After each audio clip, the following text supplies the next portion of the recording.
Hello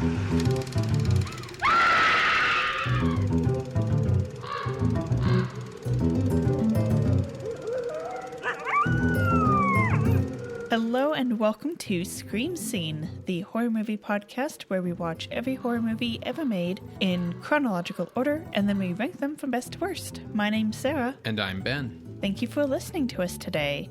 It's episode 251. Yes, we just had our big 250 episode last week. Yes. Though this could have been episode 250. We played around a little with our typical rules to make the Blob episode 250, but we could have just as easily made today's movie episode 250. Well, what are we watching today? Today we are watching I Married a Monster from Outer Space from 1958, directed by Gene Fowler Jr. Are you calling me a monster from outer space? Oh, no, that's probably me. I'm probably the monster from outer space. I mean, between the two of us, I'm the more weird one, I think. Really? Yeah. Okay. Well, tell me about the people who made this movie. Sure. So the name Gene Fowler Jr. should be a little bit familiar to you. Yeah. He was born in 1917 in Denver, Colorado. He was the son of a famous author and journalist named Gene Fowler. Sure. And Gene Fowler Jr. got his start in the business as an editor beginning in 1935. Throughout the 40s, he was known for working with director Fritz Lang. However, by the 1950s, he was looking to move into directing. So after having done some directing on television, doing some television episodes, he accepted the job to direct I Was a Teenage Werewolf. Mm-hmm. And he assumed that no one would ever see that movie. How wrong he was. Yes. When it made $2 million at the box office, it was a surprise to basically everyone except maybe producer Herman Cohen. Now, instead of returning to direct I Was a Teenage Frankenstein or any of the other AIP teenage monster movies, Fowler figured that he would get a bigger piece of the pie if he produced his own follow-up independently. So he partnered with a writer named Louis Vitz, who was someone who had just written for TV at that point. And Fowler and Vitz decided to use sort of another title inspired by magazine confessionals. So while it's not I Was a Teenage Blank, it's still in that vein, yeah, with I Was a Teenage Werewolf or I Walked with a Zombie. Exactly. That whole subgenre. And we've run into a few of these in horror, but there was a ton of these in all kinds of genres. I think there was one year where a movie called I Married an Angel and a movie called I Married a Devil came out. I Married a Communist. Just lots of these kinds of movies with these sorts of titles. So because of his track record with I Was a Teenage Werewolf, Fowler managed to get the support of Paramount Pictures with a $125,000 budget. Not much, but a big increase over Teen Werewolf's $82,000. Yeah.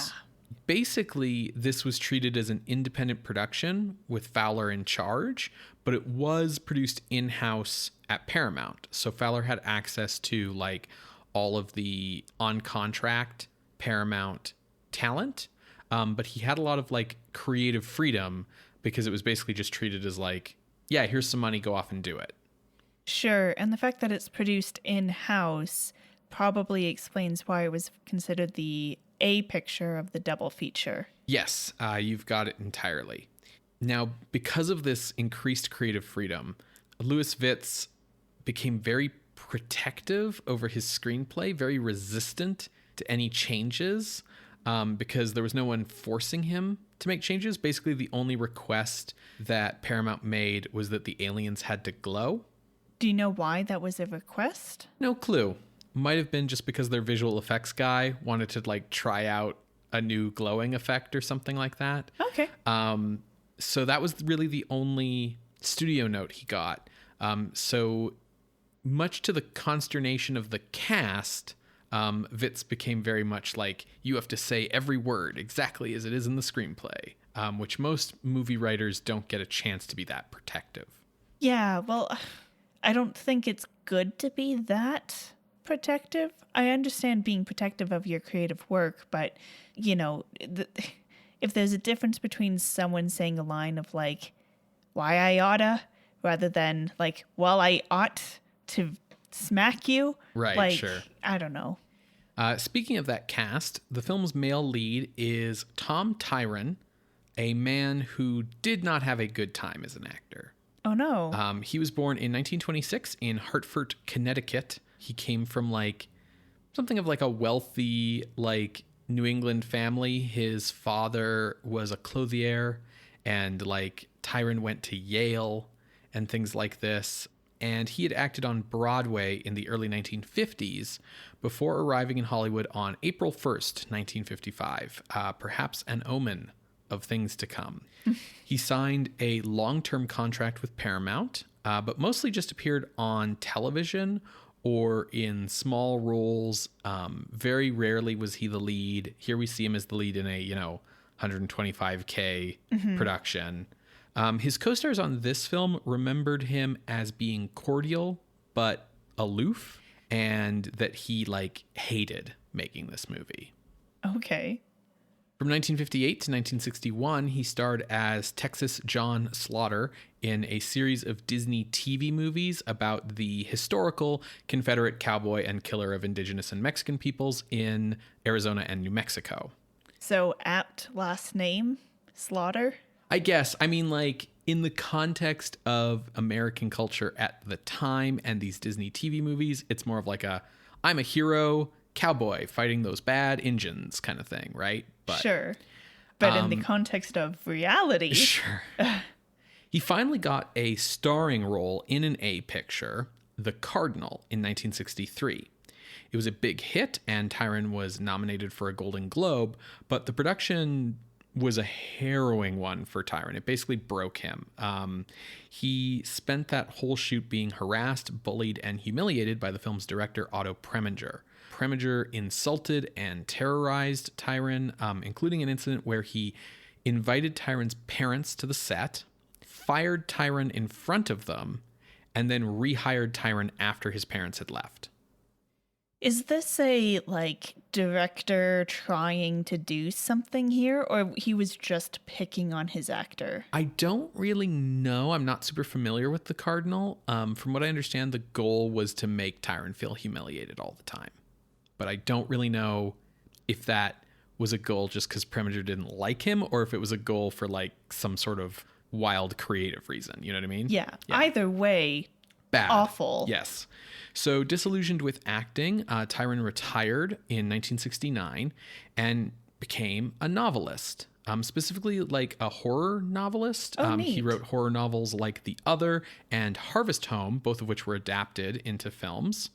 And while he had had like a brief unsuccessful marriage in the 1950s, after he retired as an actor and became a novelist, he lived openly as a gay man in the 1970s until his death in 1991 of HIV-related stomach cancer.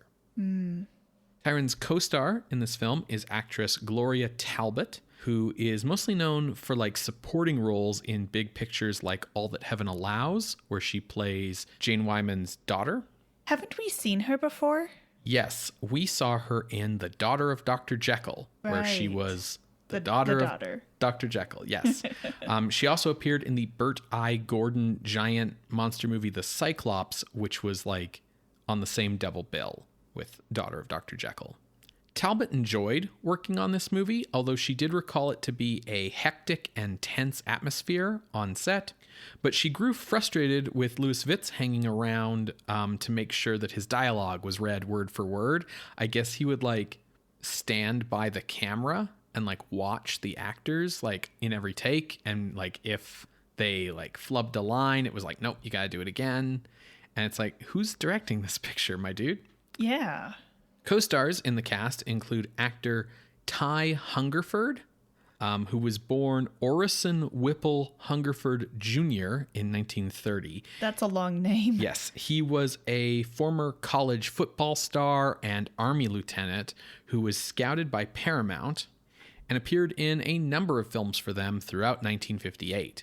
Then he was poached from Paramount by Warner Brothers, who brought him over and changed his name to Ty Hardin. Warner's then cast him as Bronco Lane, a kind of like replacement lead character for the TV series Cheyenne during a contract dispute with the series lead, Clint Walker. When Walker returned to the show, Hardin was given a spin-off series, Bronco, which ran from 1958 to 1962. Good for him, man. TV's great. That's what you want. Yeah. One of the minor actresses in this movie, Jean Carson, would go on to greater notability as one of the fun girls on the Andy Griffith Show. Basically, it was a set of two characters who were like from the big city who would occasionally come into the small town of Maybury for some fun and kind of like caused like trouble for the sheriff's office. Okay.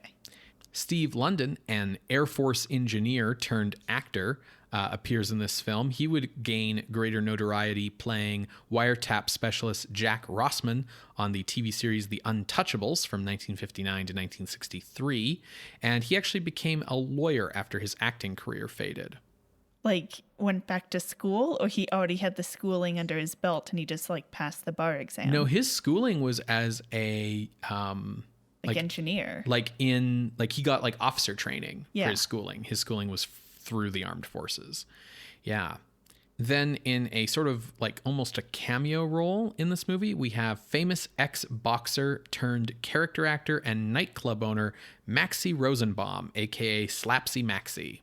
All right, because he slaps you around. Yeah, he was like a pretty famous boxer in the 1930s. He pioneered a style of boxing called peekaboo boxing. Sure. And then, after retiring, he became a character actor and he owned a nightclub called Slapsy Maxie's. Okay. And he plays a bartender in this movie. The film's aliens were created by Charles Gemera. Any relation to the giant flying turtle? No relation to Gamera or to Gamora from Guardians of the Galaxy. No, this is Charles Gemera, the once prolific gorilla suit actor. Oh, right. Who we know quite well. Yes.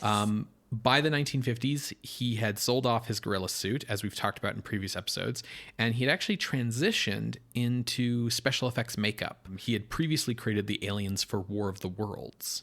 Right.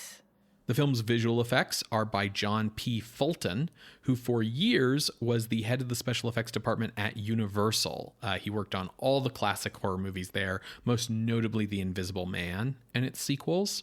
In 1953, he had moved over to Paramount. He worked on a number of Hitchcock films at Paramount, like Rear Window and Vertigo. And in 1956, he won an Oscar for his work on The Ten Commandments, with the parting of the Red Sea sequence. Yeah, that's kind of what I figured.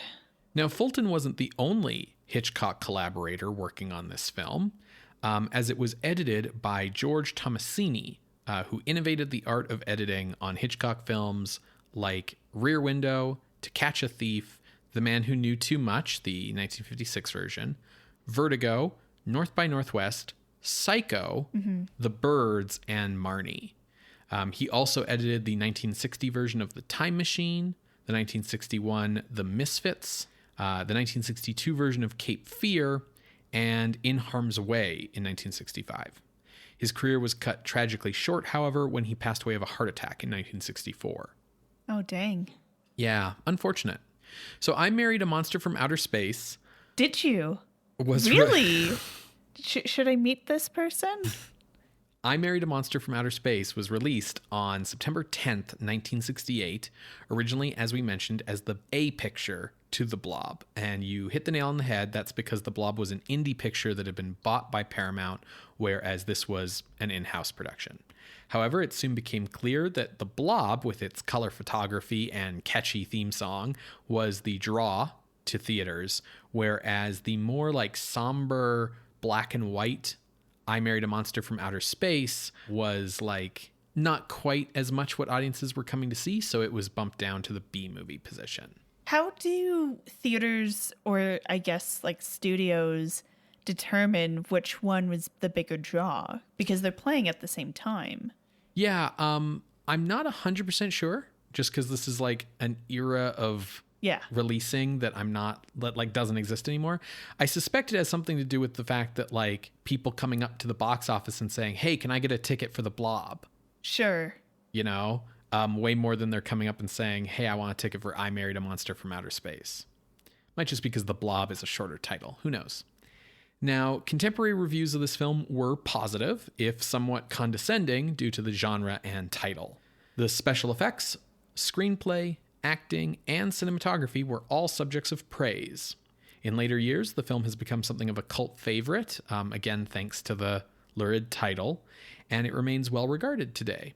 Okay. The film's sexual politics have been subject to a lot of analysis from all kinds of different angles. This movie's been analyzed from an anti-communist angle, a proto-feminist angle, an anti-marriage angle, the idea of homosexual subtext, whatever your thesis is on, you can probably watch this movie and get something out of it, I guess. So that probably means that they aren't trying to say one specific thing.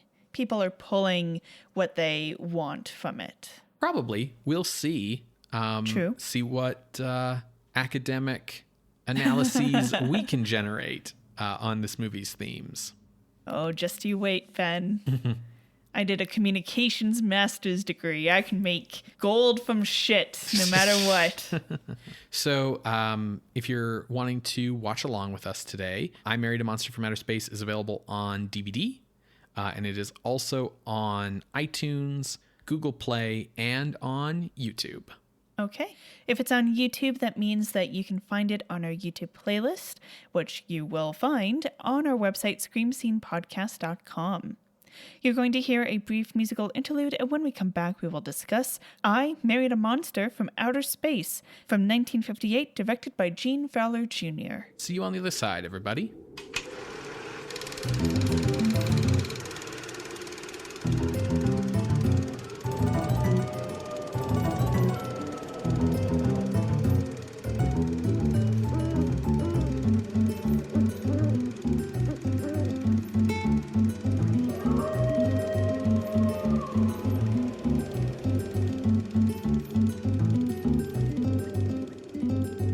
Welcome back to Scream Scene, everybody. We just finished watching I Married a Monster from Outer Space from 1958, directed by Gene Fowler Jr. Sarah, what'd you think? Pretty dang good. Yeah, right? Yeah, a surprisingly good movie. I can see why it invites so much analysis. Yes. In the context of 1950s gender politics, which is always everyone's favorite thing to go to. Yeah, sociological analysis topic. And then given the metatextual element of the casting, this is a very interesting movie. Yeah, speaking of casting, I believe you were calling the male lead Tom Tryan?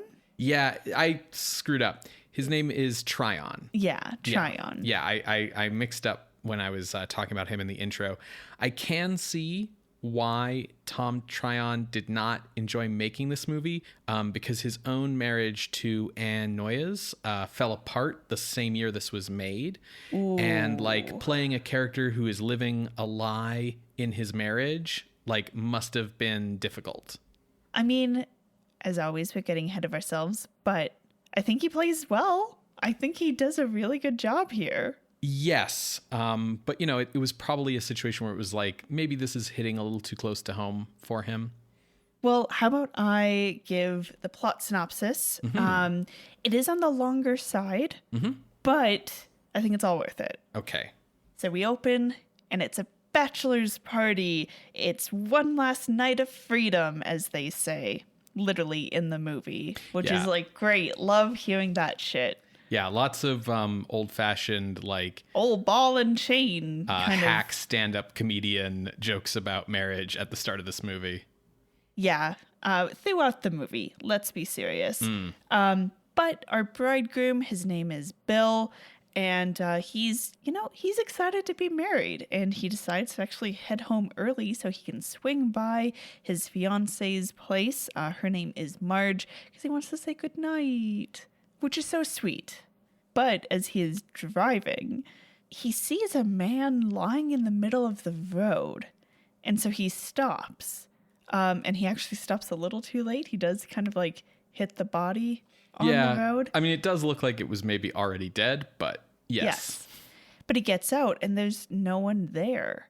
And then a glowing monster comes up from behind him, and he freaks out, and then smoke engulfs him. Smoke like that Lost smoke monster. Right. Only better effects here. Let's be serious. It's the next day, and Bill is late to the wedding. Everyone is waiting. Marge is worried. But Bill shows up. The wedding happens, and bride, Marge, is over the moon. But she begins to notice Bill seems to be acting a little odd. They leave immediately to go to their honeymoon, which is like a long drive to like the seaside. And he is driving around at night without his headlights on because he seems to be able to like see at night right now. Very strange. He doesn't recognize what thunder is. He asks her what that is and seems like fascinated by the lightning. And he also just seems to like stop drinking. And this is the 50s, like everyone's drinking. Like that's a thing. But you know, they have their honeymoon. They embrace, fade to black. 1 year later, and we see in a letter that Marge is writing to her mom that she later like destroys because she doesn't want to like share this intimate detail.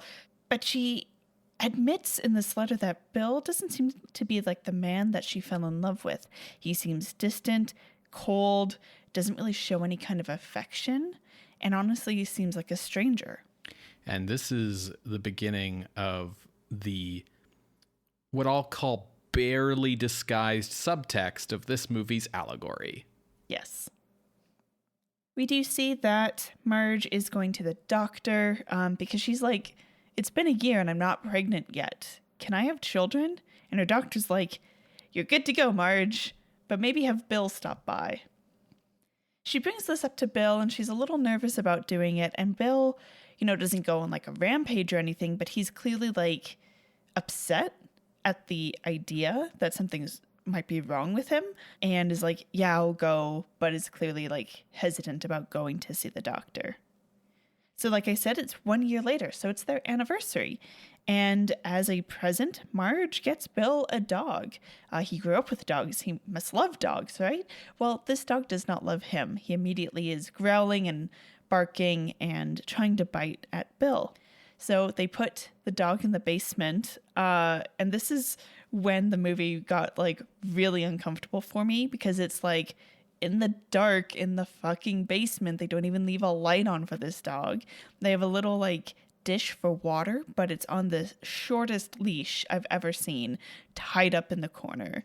Yeah, it's like tied to like a workbench or something with, yeah, like the leash has got to be like 1.5 feet maybe. Yeah. It's bad. Yeah, it's definitely bad. Like, yeah, this will definitely calm the dog down.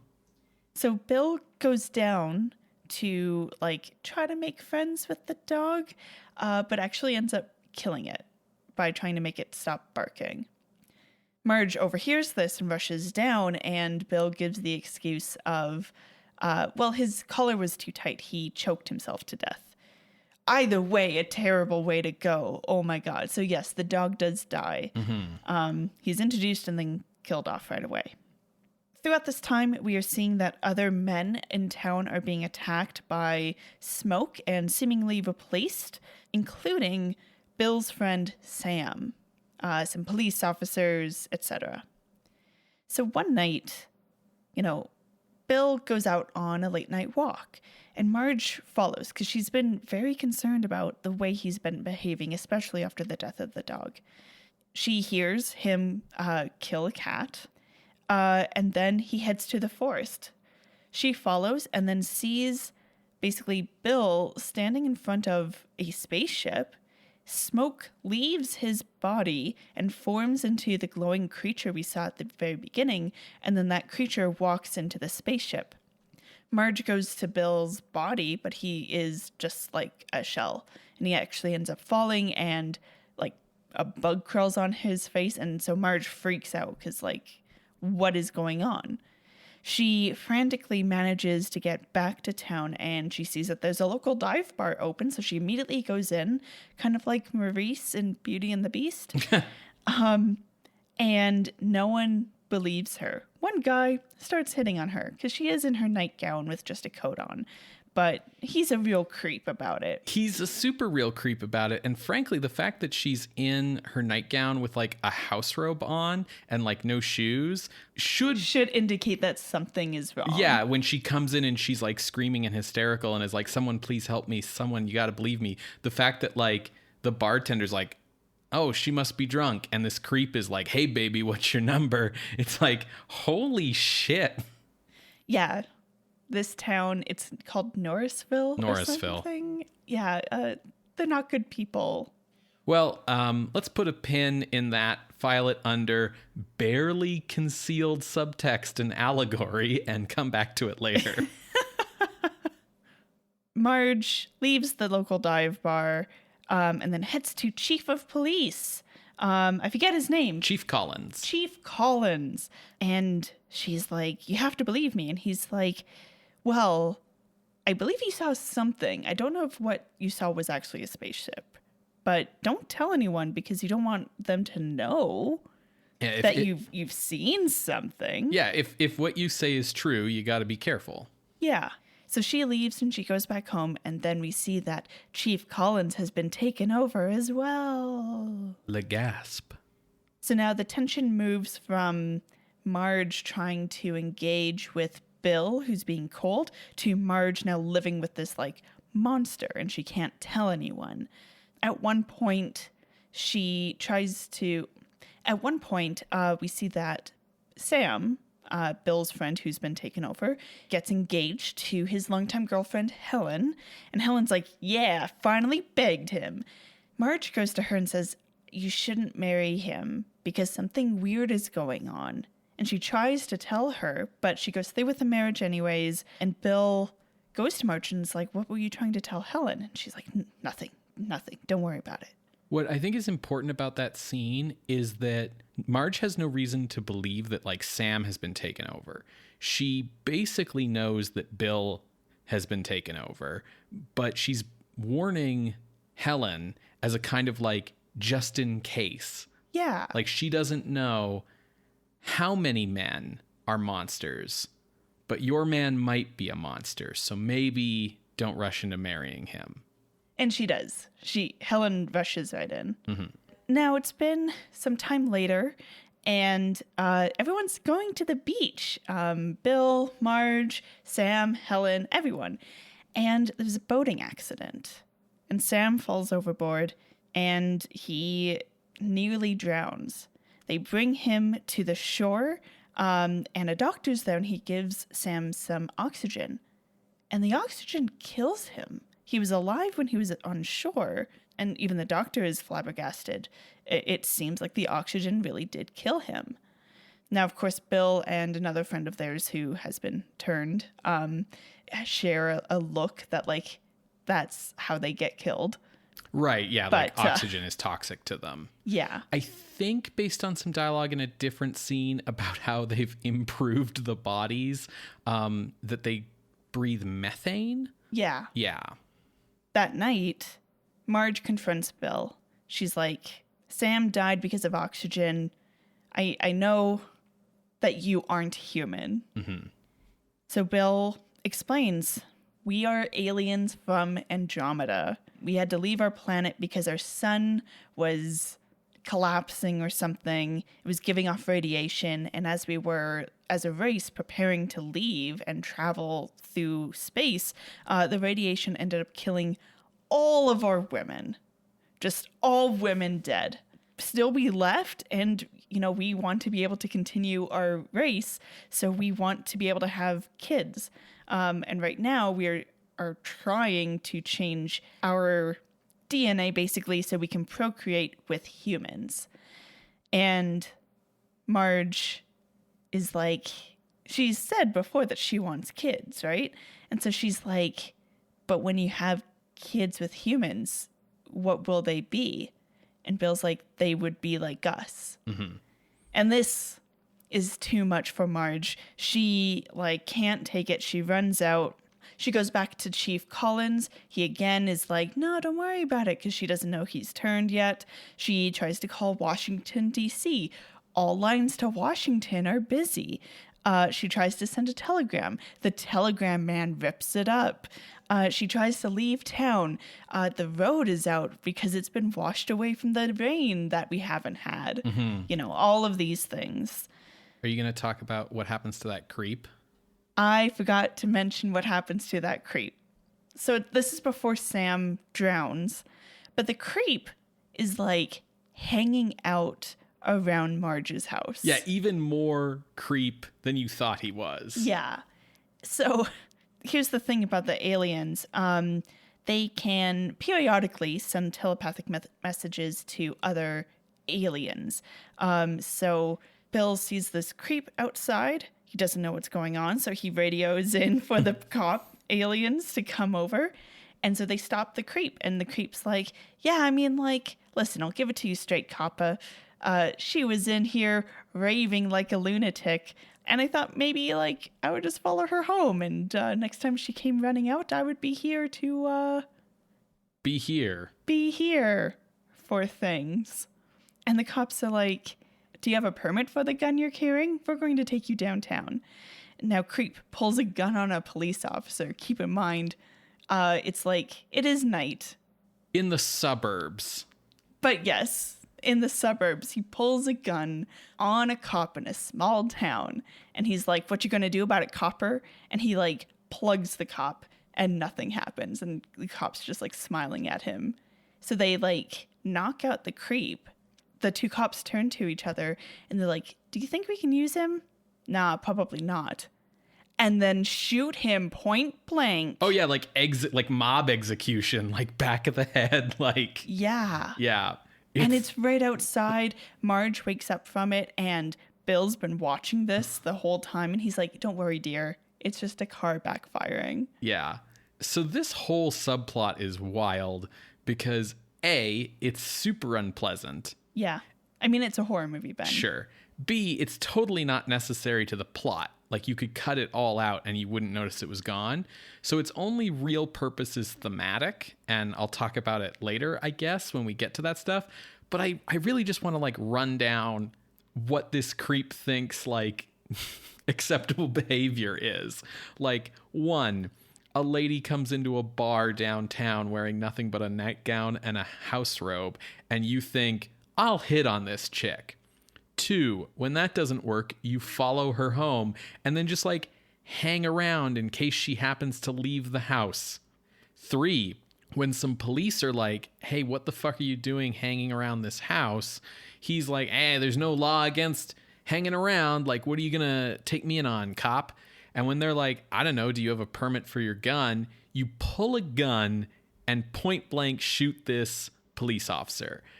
Like, how is this guy not already in jail if this is kind of like his thought processes? Like, yeah, I would rather shoot a cop than be brought downtown over whether I have a permit, you know, maybe pay a mild fine and then go about my day.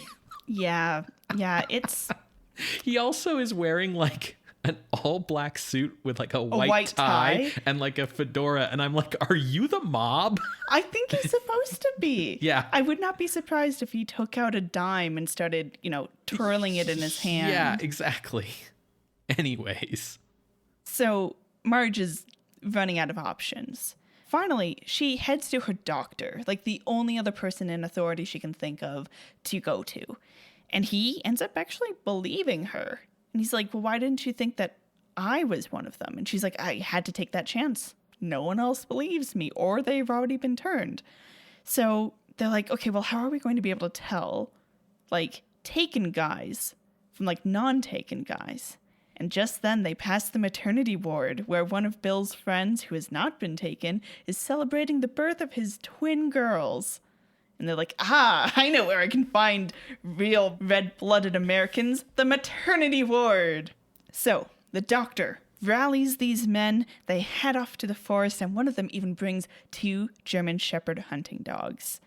They manage to get to the ship, and these glowing creatures come out. I should kind of describe them a little bit. They're basically wearing jumpsuits and have kind of like a Cthulhu face. Yeah. And they're glowing. Yeah. Oh, and like tentacly hands. I think they might, it's hard to tell. I think they might even be wearing like some sort of like breathing apparatus on their faces. It is very hard to tell. Yeah.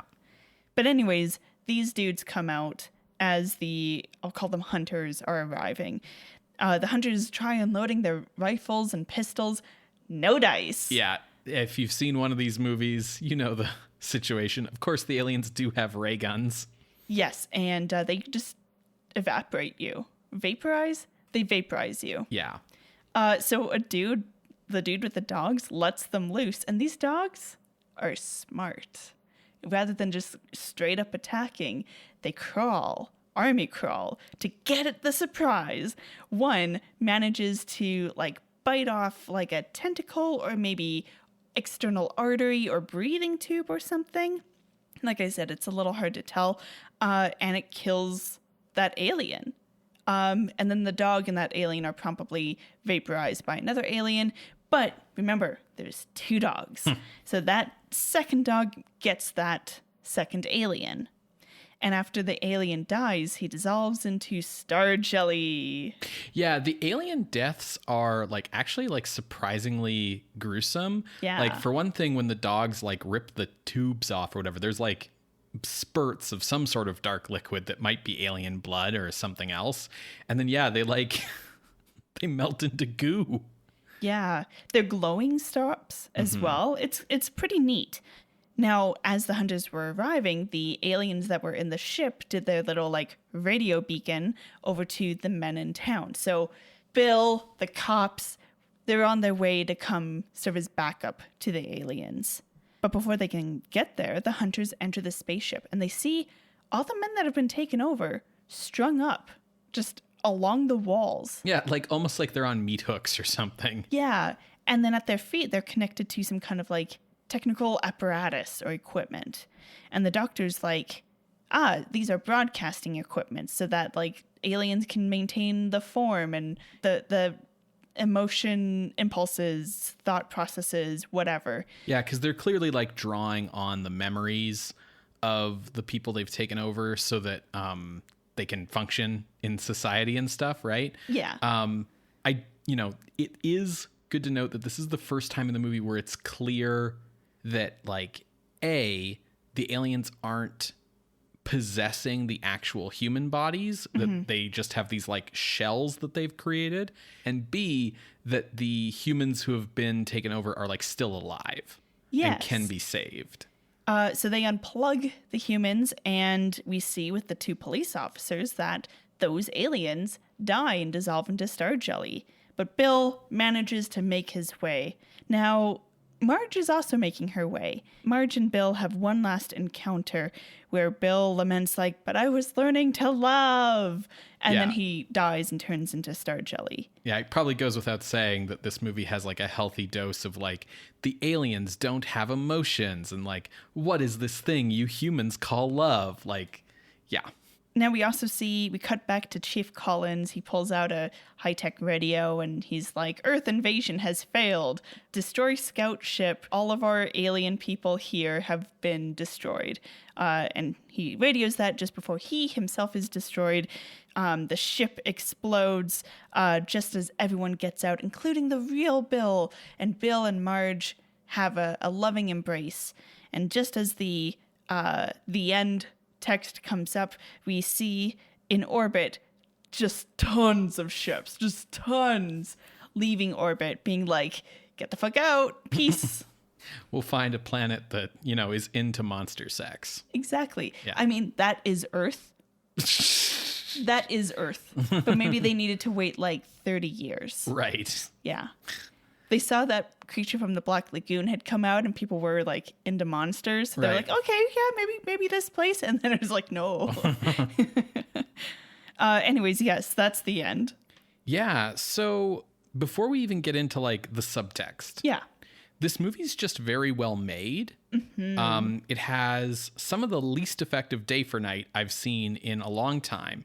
But other than that, overall, the cinematography, the editing, and the visual effects are all quite top notch. It's so good. It's unique, exciting.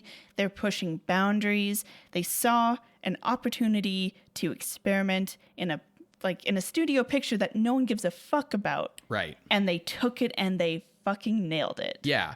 It really goes to show what access to top-notch talent can do for a director. Yeah. Because, like, you know, here's the director on his, like, second feature film coming off of, like, this cheap AIP movie that was a success no one expected.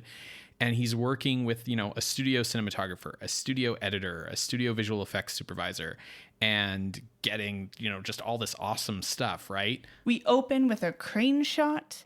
We get that same crane shot, but from a different angle. Mm-hmm. So they had to, like, reset up everything. Like, they took time and effort to do things. There's a lot of really cool, like, scene transitions. Yes. Very, very cool. Cool ways to, like, do scene transitions to show the passage of time as well. Yeah. Great, like, shadowy cinematography. Yes. And yeah, the visual effects are just really cool. Like the thing with the smoke. Yeah, I want to know how they did this. I mean, I know how they put the smoke in, but the smoke completely envelops the dude, and then it disappears and the dude is gone. But it doesn't seem like we've changed that original shot. So it's as if, like, they kept rolling, but then as the smoke was, like, enveloping, someone off screen was, like, just pulling the dude out of the way. That's the only thing I can think of, but it's really well done. Yeah, they probably locked off the camera. You know, Buddy, like, probably actually just, like, got up and walked away. They made sure that there was nothing else moving in the shot, and they probably just, you know, cut it together, and you just had this background plate that wouldn't have changed at all, and you're overlaying the smoke on top of that, and the smoke is providing so much motion in the frame, and there's no other motion in the frame, that if you locked the camera off well enough, you just wouldn't notice the cut in the shot at all. But it's the cutting off well enough. Yes, exactly. It's taking the time to do that right, when it's like a simple trick to do, but, you know, a lot of times people don't take the time to do it very well. So there'll be like a jitter or a bounce because the camera's position has maybe changed slightly between the two cuts, right? But the smoke is a very clever element, though, because it attracts your attention. So even if there was some sort of jitter, you're not looking at it. You're looking at the smoke, which is also just like a really cool visual effect. And behind the smoke, because that's like a layer on top, right? Behind the smoke, they actually fade. So the guy looks like he's disappearing. He doesn't just, like, blip out. Yes. So there is a lot of editing and layers going on in just those one shots. Yeah, and you have to remember, like, this is an era when each pass, each layer of that image, like, is having to be optically printed. Yes. On top of each other layer, like, literally. And when you do that, you're losing picture quality. So you can only really do that so many times before, like, things start to look janky. Yeah. And that smoke looks crisp. Yeah, it's really, really well done with the smoke. The alien costumes look really cool. It, you know, it has a little bit of a Wolfman feel of just, like, a dude in a suit with, like, a face mask on. But the glowing effects and, like, some of the other things that they've done to kind of take care with it make it kind of work. But I will say that, you know, it is a little... It's a little bit of a weak point, I think. From the neck down, they're not that interesting because they're wearing, like, jumpsuits. But I think the head design is cool. It's the first time we've gotten sort of like a, like... Cthulhu type of design. Yeah, like tentacle-faced monster kind of thing going on. And they're smart enough to actually, like clearly they wetted down the costumes to give them a more organic look, which was really smart. The transitions when they die and turn into the star jelly is really well done. I love that we're just throwing the words star jelly around as much as we can now that we know it's a thing. Yeah, well, I mean, it makes sense. Sure, like, sure. No one knows what it is. It could be the remains of, like, these, like, monsters. I really wonder, like, what that material was, like, what they made the goo out of, because in black and white, it's really easy to, like, hide that kind of stuff, because it looks like it could be, like, one of two things. Either, like, oatmeal with, like, some glitter in it or something, or it also kind of reminds me of, like... Soap suds. Oh, sure. Yeah. Or when it's got like a bit more body to it, it sort of looks like melting Slurpee. Sure. Yeah. Yeah, I feel like they must have done like a combination of things. Yeah. Because they do a really good job of showing it like melting out of people's clothing. And the clothing maintains its shape as it deforms into nothing. You know, Right. they do a few different things. And I think that's why it looks so good. Yeah. So, I mean, you know, ultimately, this is like a very well-made movie. The score is all library music. Yes. But it's like different library. What I mean by different library music is if you look at who contributed to the score, you got like a bunch of different guys. It's not just like Universal reaching into Wolfman again and again and again. Yeah. You know, we have a range of different things and they are being used to match the emotion that's going on screen. It's not just like, yeah, throw in the bum, bum, bum. Right. Bum, Yeah. bum, bum, bum, bum. No, wait, that's Star Trek. Yes. You're doing Star Trek there, not Wolfman. But, you know, so we've seen this mind control human replacement plot what feels like half a dozen times by now. There's even the standard scene of like not being able to call outside of the town or get a telegram outside of the town, which I think is in like every one of these. But what makes it smart is the POV.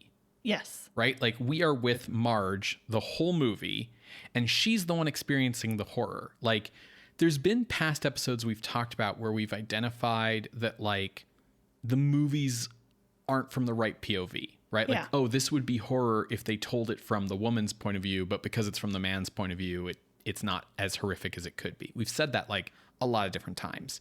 And here we are with Marge.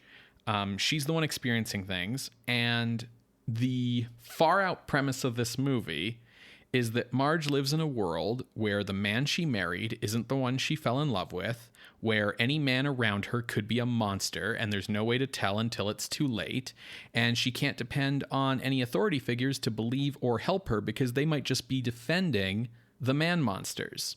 You know, so subtext, barely there. Yes. What do you think the subtext is, though? Because as you pointed out, people have taken that, you know, identification that there is subtext and placed it to like a proto-feminist, anti-marriage, anti-communism. You know, I want to know what you took from this movie. So I didn't really see any like Cold War communism shit in this, other than like, oh, you know, they're monsters and they look like us or whatever, like the same generic bullshit we get in all the other mind control alien movies. I feel like that's the influence of Invasion of the Body Snatchers, because that was explicitly. Yes. The thing about this is the homosexual subtext read is largely because like Tom Tryon was homosexual. And we have him as this character who like his marriage isn't working because he like just can't connect with his wife. And he spends most of his time like hanging out with his guy friends who also can't connect with their wives.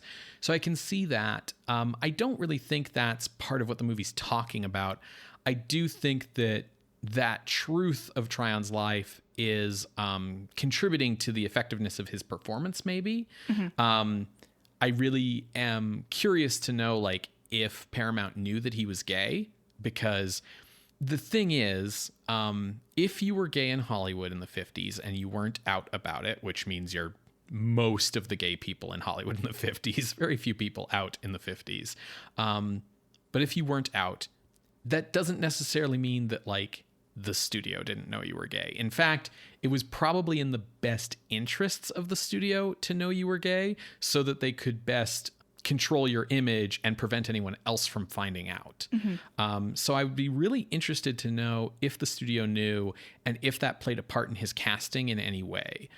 My hunch is that they didn't, because it's not like Tom Tryon was Burt Lancaster. Yeah. Rock Hudson. Yeah. You know, he is kind of a bit player. He's finally getting a leading role here. He has the looks to be Burt Lancaster. Let's be serious. But he hasn't gained the recognition from the studio for them to even care about controlling his image. Yeah, Tom Tryon looks like he should be on the cover of a pulp magazine. Like he looks like he should be painted. He has like perfect square jaw, perfect coiffed hair, broad shoulders, tight shirts, tall, dark, handsome.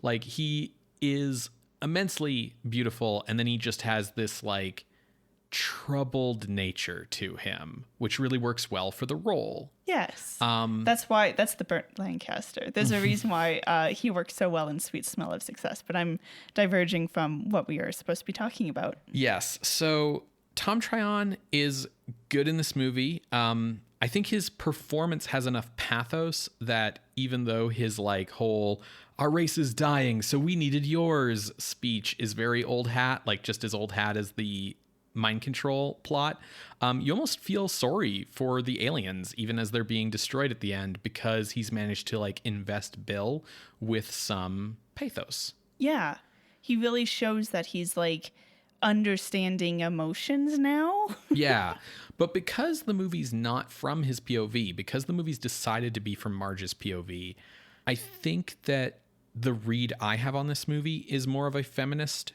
read. Like, you know, the best way I can think of to label what I think this movie is about, even though it's like chronologically inappropriate, is like, this is a Me Too movie.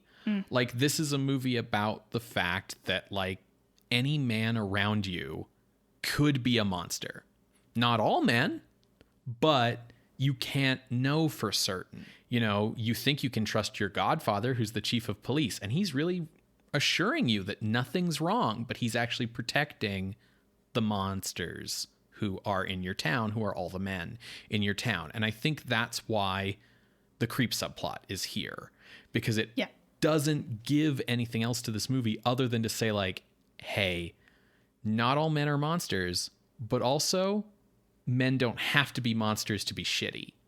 Yes, you're totally right about Me Too. As far as their marriage goes, I was reading more of a domestic violence situation. Your partner doesn't have to hit you for it to be an abusive relationship. Yeah, and Marge has a lot of behaviors that she's modeling that are sort of akin to like the trapped spouse kind of thing of like, I know I need to get out of here, but I can't without help, and no one is helping. And so I just sort of live every day in this house in fear.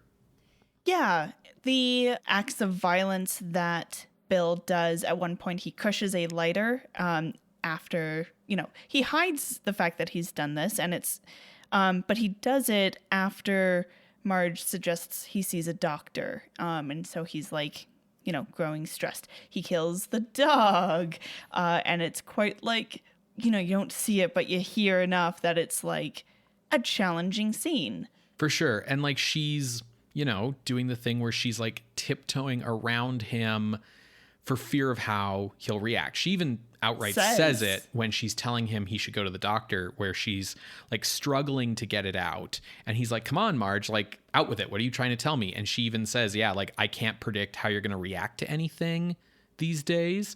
And certainly that whole idea of like, the man I married isn't the man I fell in love with, you know, is a similar refrain to what you hear from people in relationships like that, where it's like, you know, people don't marry abusive spouses on purpose most of the time.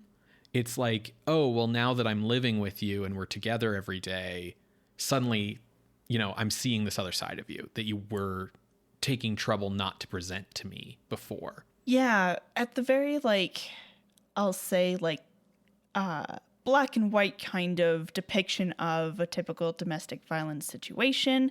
It's a very whirlwind romance. You get married, and then suddenly that partner is different. Mm-hmm. Something's just a little off. They're not as, say, loving or affectionate. They'll still present just fine when you're with other people, but just something seems off. And then sometimes things will go a little too far, like incidences of violence, of destroying something, typically destroying your things, and then apologizing, like, oh, I didn't mean it. I love you so much. Don't leave. I just like lost my temper. It's fine. And those cycles of like what's typically called the honeymoon period of like, oh, I love you. Here's roses. Here's chocolate, whatever. And then, you know, violence or manipulation or whatever the negative period, I'll say, those cycles become closer and closer together, kind of like you're going down a drain until it's all bad unless you're out with other people. Obviously, there's that's the very black and white version, kind of textbook version. You don't quite see that here between Marge and Bill, but it's there. Yeah, you don't see it partially because that's not how the plot ends up going, right? No, if you want to see that, watch Gaslight. Right. You know? Yeah, this, because here Bill has this character arc where he's learning what is this human thing called love, right? Yeah, and as he becomes more affectionate, that's right when Marge learns what he is and distances herself. Yeah, it gives, as I said, Bill this kind of tragedy where, as he's learning to love his wife, she's learning to fear him. So they are at, cross purposes, right? But even that theme of, domestic abuse still, plays into the wider theme of men as monsters. And the fact that typically the police have, even if they are trying to help you, it's very hard to still help you out of a domestic violence situation, not even to mention the rates of domestic violence within the police force. Sure. And, this is why scenes like Marge talking to Helen and having that scene are important thematically to this as well. This is why I'm really here for this interpretation, because there are just scenes that don't seem to really be necessary without it. This thing of Marge going to Helen and being like, hey, you're about to get married. I got married. Have you considered that maybe marriage is bad actually though? Because her husband's a monster and she doesn't know whether Sam is a monster or not, but he could be. Mm-hmm. And she even says, don't call off the wedding, just postpone it. Yeah. Don't rush into it. Yeah. And trying to create something of a whisper network with the other women in town, which ends up not working. It's probably honestly the only unrealistic thing about the movie is that Marge is the only woman who notices something's up with her husband, because the aliens definitely target a cohort of men who are all just got married or about to get married. So they all have these new brides, right? I mean, I guess that makes sense, because if they targeted dudes who'd been married to their wives for 50 years, I mean, you're not probably going to get as much procreation action as you want, but also there's a higher chance of someone being well, wait a minute, that's not like you, because they know each other's habits, better. Yeah. But yeah, I have to give a lot of praise to Louis Fitz, who wrote this script. I guess I can see why he was protective about it, and why he was protective about the specific language that's used in certain scenes, because yeah, I suppose this is a man writing about the fears of women in the 1950s, and that's really unusual, really interesting. And yeah, I think the subtext is handled really well, because the allegory works all the way down the line. Ultimately, there are other allegories that can be applied, like homosexual themes or other gender politics themes, but the proto-feminism take really hits the hardest with this one, because it works on every level, because the other thing that's happening here is they're trying to get babies out of these women. Yeah. And so this is a race. Bill even says that on Andromeda, their two genders didn't come together except for breeding. So they didn't have love on their planet, which is why, what is this human thing called love? And so they only view the women as being good for making babies. And that brings us into, again, a proto-feminism sphere of talking about being in a small town and your husband only wants you so that you can pump out kids. He doesn't care about you as a person in any other way. And there's nowhere for you to go and no one for you to turn to, because that's just how society works. And nobody sees a problem with this. Well, I will say that this is one place where the script struggles, because it's made clear that Marge does want kids. She wants to be the housewife at home and stuff. And for the record, there's nothing wrong with wanting to be a stay-at-home parent and have parenthood be your job, because it literally is a job. But with, I think that part kind of fumbles a bit in the script, is that Marge's fear is more about birthing monsters than about birthing babies. Right. But I think what works about it is that even if you want kids, you know, a lot of people want kids. There's nothing anti-feminist about wanting kids. Yeah. But it's about like a husband who doesn't see you as anything other than a baby factory. Yeah. Like where it's like, this person isn't interested in being a partner with you. He's not interested in you as a person. He's not interested in like anything about you. You are just a baby factory, right? Yeah. And so, yes, she wants kids, but she probably wants like a loving partner who's going to like, you know, be a father to their child, and like, rather than just sort of having a very dismissive view of her. And, you know, the movie's very good at portraying how trapped Marge is. Like, a lot of these movies that we've seen with similar plots, like alien invasion, mind control, replacement plots, sometimes really struggle because they need to create a world where, like even the movie that this is on a double bill with, The Blob, they need to create a world where nobody is listening to the main character until it's far too late. The Blob makes that seem reasonable by having the main characters be teens who no one takes seriously. And this movie makes that reasonable by having the very simple fact of just making the main character a housewife in the 50s. And so it's like, yeah, no one takes her seriously because no one takes housewives seriously, period. And, you know, all of that stuff of like, well, why don't you just go to the police and stuff is translated really well from the reality of like a domestically abused partner to a woman trying to let the cops know about the alien invasion in her small town. I will say kudos to her doctor for believing her and like taking pains to listen to her, taking her reproductive health seriously. Yeah. Though I will say, so part of the tests that he runs to make sure she can, you know, have kids is an x-ray. And I was like, that's weird. Because in my experience, it's been ultrasound stuff, right? So that got me curious. The ultrasound was invented in 1956 and used only for like medical things. So I don't know if it would have entered like general practice or like people going like, oh yeah, that machine. They use that to look inside people. Right, like just X-rays. the writer might not know what an ultrasound is. Exactly. Yeah, sure. Yeah, but also point. it's a small town, so maybe they wouldn't have had it. But I was just like, I don't think x-rays can check if you can have kids because they just check bones and masses. Unless he's checking to see like, you know, oh, you have a fucked up spine. If you get pregnant, your body will collapse in on itself from the weight. Yeah. Though I suppose they wouldn't be able to show us a pap smear in a 1950s movie. Yeah, so that is the thing here, right? Like, this is basically the ultimate "they've come for our women" movie. It makes the subtext of so many other monster movies into text, but it is still mildly handicapped by the fact that they are still like just not able to frankly talk about sex on camera. They hint at it as hard as they can, right? We've got the creep trying to pick her up. We've got the fact that like there's a sex worker. Right. We have a sex worker, Francine.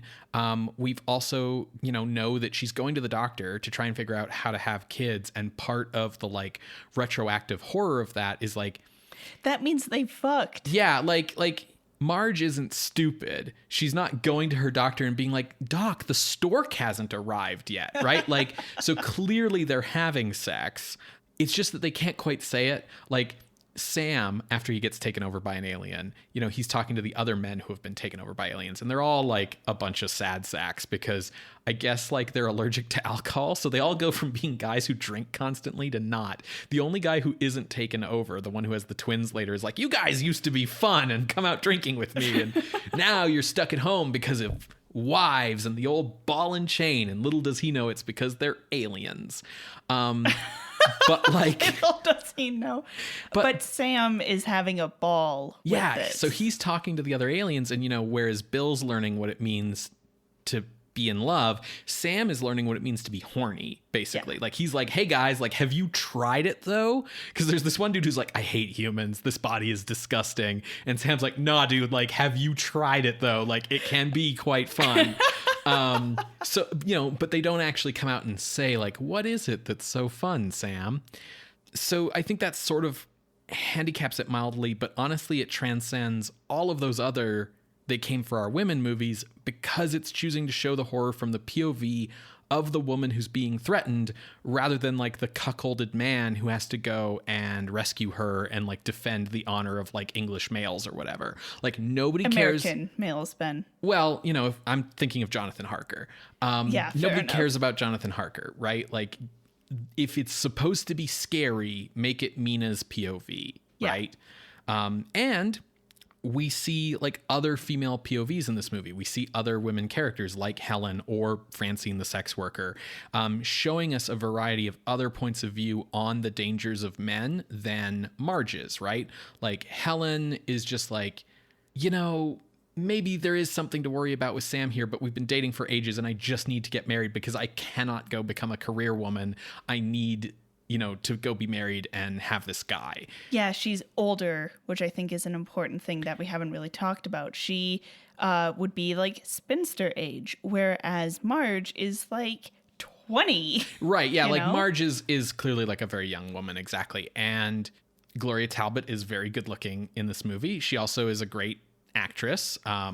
Better here than in Daughter of Dr. Jekyll, but that's, you know, fair. But then we have Francine, who is, you know, shown that because she's a sex worker, she is at the most risk from the monster men because she has to go and like proposition them. And basically what happens to her, like she hangs around the bar that a lot of the movie takes place in and, you know, makes passes at people.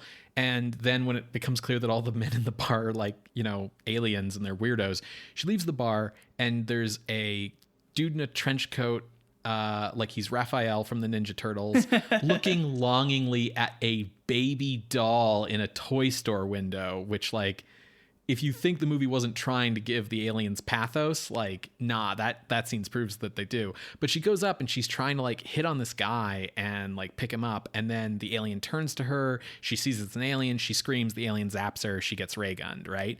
But that is showing you the idea of like, She is at the most risk. Exactly. So I think the allegory like really works all through this. Absolutely. Some last things I just want to point out. We've kind of already talked about this, but Gloria Talbott and Tom Tryon are the real MVPs of the movie, though no one is weak. Yeah. I think. I actually really like the dude who plays like the smiling police officer. Chilling. Yeah. Yeah. He does a really good job. He's good. Yeah. I will say, so many dogs die. Yes. At first I was like, more dogs than humans die, but no, humans win by one. Yeah. 2 out of 3 dogs die in this movie. And a cat. Right. Can't forget that poor cat. And I will say that it's a less horrific ending because the invasion is averted. Sure. It doesn't have the ending of like invasion of the body snatchers of like, you fools, you listen to me. Yeah, it's not an ambiguous ending. There's no question mark on this. The aliens are like, oh, damn, they killed 5 of our dudes in a small town. We better turn our entire fleet around, I guess. Yeah, and, you know, Bill and the others are all alive. You know, yes. I kind of felt like okay. Like, Yeah, I get why they're still alive, but also, yeah, it would have been alive. a better horror movie tragedy if, like, no, the men are dead and the aliens are wearing their bodies as skin suits rather than this whole thing of like, oh, actually, they're fine. Absolutely, yeah. Yeah. But overall, really good movie. Yeah, I really, really liked this. So let's look at ranking. So I have to admit, Sarah, I'm looking kind of high for this one. And I'm worried that I might be looking too high. Well, I'll be honest. I had a really hard time trying to figure out where to even go. I first started by looking at The Blob. Okay, fair. Makes total sense. It is ranked at number 41. And I was like, you know, I really do feel like I Married a Monster from Outer Space should be in the top 50 somewhere. But where is where I had the problem. So I felt, it could definitely go above the Blob. At 50 is the Screaming Skull, and I'm like, yeah, this is better than the Screaming Skull. So that's kind of why I was like above 50. For sure. Yeah, I think that like I can absolutely understand why, in terms of like going to see a movie at a theater, the Blob was the bigger draw. Like, it is way more fun, and it's, big and colorful and teens. Yes. But I think in terms of which movie has held up better, it's I Married a Monster from Outer Space, because it's about something in a way that, like, the Blob is about something. It's about how like teens and cops need to like learn to respect each other and get along. It's just that message hasn't aged as well as all men are monsters and you best watch out. Yes. And to that end, I was then also drawn to Murders in the Zoo. Right. Ranked at number 24. Now, long-time listeners, because this was episode 39, will recall that Murders in the Zoo was quite powerful to me with its themes of domestic violence. And it's brutal. Yeah, it's a gruesome movie, which makes the really out of place comic relief even weirder. Yeah. So there is a conversation that could be had about, does Murders in the Zoo really deserve to be at 24 on the list? But regardless, I kind of came here and I was like, well, like I Married a Monster from Outer Space. There were moments that I was like, whoa, like with the dog. But there weren't moments that like really had gut punchy feels to me, like Murders in the Zoo, because that movie, like you said, it's very gruesome, whereas I Married a Monster, the theme is there for sure, but it's like, I don't know. I guess what I'm saying is it didn't hit me as viscerally, but like I said, like I had a really hard time, so I kind of just, settled at around this area. Right, so 24 to 50 is the range here? Yeah, I guess you could say that. So my range is entirely above yours, cool. But the gap between our ranges isn't that bad. So as I said, I felt like this is probably the best version of They've Come for Our Women that we've seen. So I was looking at comparing this to other movies in that specific subgenre. Mm-hmm. The highest ranked of which is Horror of Dracula at number 6, because that's what Dracula is about as a story. Yeah. The thing is, there's other metrics to rank Dracula on, right? Like, is this the best adaptation, or is this the most creative adaptation, or is this like the best vampire movie, or like what about the gothicness? Like a lot of other things to think about other than just the Coming for Our Women thing. But because I felt like this movie does a much better job of being about that than the Draculas we've seen, except for maybe Nosferatu, because Nosferatu is the closest Dracula we've had so far to being from the woman's point of view. So I thought maybe this goes above Horror of Dracula. Okay. Which would make the ceiling here number 5. It would be coming in at number 6, right? And then I looked down through all of these high-ranking movies, and I found at number 21, Dracula. And I was like, yeah, so if this could be better than Horror of Dracula, it probably is better than Dracula. So I made Dracula my floor. So my range was 6 to 21, which means that the gap between our ranges is 21 to 24. Dracula, Night of the Demon, Macabre, and Murders in the Zoo. Well, let me put something towards you. The other movie that I kind of started thinking about was La Diabolique at 18. Right. That has like a manipulative husband who's controlling the strings behind the scenes by pretending to be dead, but actually trying to scare his wife and succeeding in scaring his wife to death. Yeah.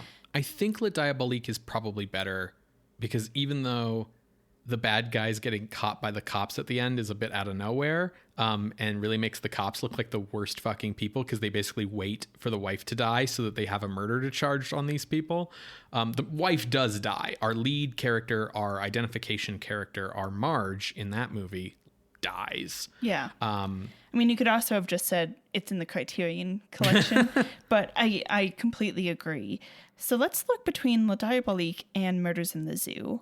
Macabre, it also has a weird marriage thing in it, like where the husband is a piece of shit. Yeah, and is controlling everything.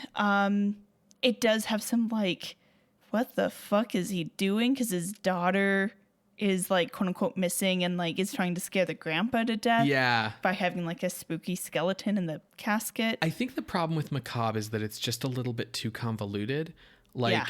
I Married a Monster from Outer Space is like about a thing. It's about marrying a monster from outer space. space. It is fucking, it does what it says on the tin, and it is about that thing. Like, it is about marrying a monster. So I think it's better than Macabre. I kind of even think it's better than Night of the Demon. Yeah, the special effects I think are very comparable. Obviously there's like a lot more to Night of the Demon in the sense of like building the like stop motion thingy, but like the integration is really well done. I concur with you about how this movie compares to Dracula. But then we have the Frankensteins, Ben. Mm-hmm. Oh. So like, yeah, is this better than like Bride of Frankenstein? It starts to get really hard to figure these things out when we're in these areas of the list. Yeah, what I'm going to propose to you is part of the reason why Frankenstein and Bride of Frankenstein are this high is because they are originating parts of the genre, right? Frankenstein with sci-fi monster movie, it fumbles because it's early horror and there's like a lot of like that weird comedy stuff, which also is comparable to like the ball and chain comedy. Yeah, with the it way really the is. dad is. Yeah, I Married a Monster isn't really originating anything. Yeah. It's doing stuff we've seen other movies do, like I said, like a half dozen times by now. It's just found a really effective way of doing them by shifting the POV to the person whose POV it should be.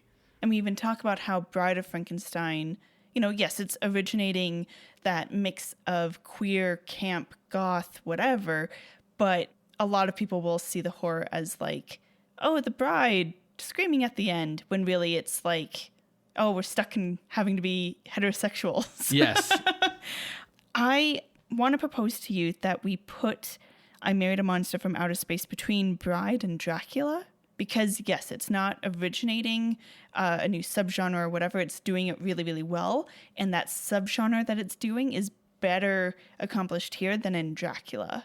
Yeah, I think that's fair. I think I can do that. So slotting in at the new number 21 is I Married a Monster from Outer Space from 1958, directed by Gene Fowler Jr.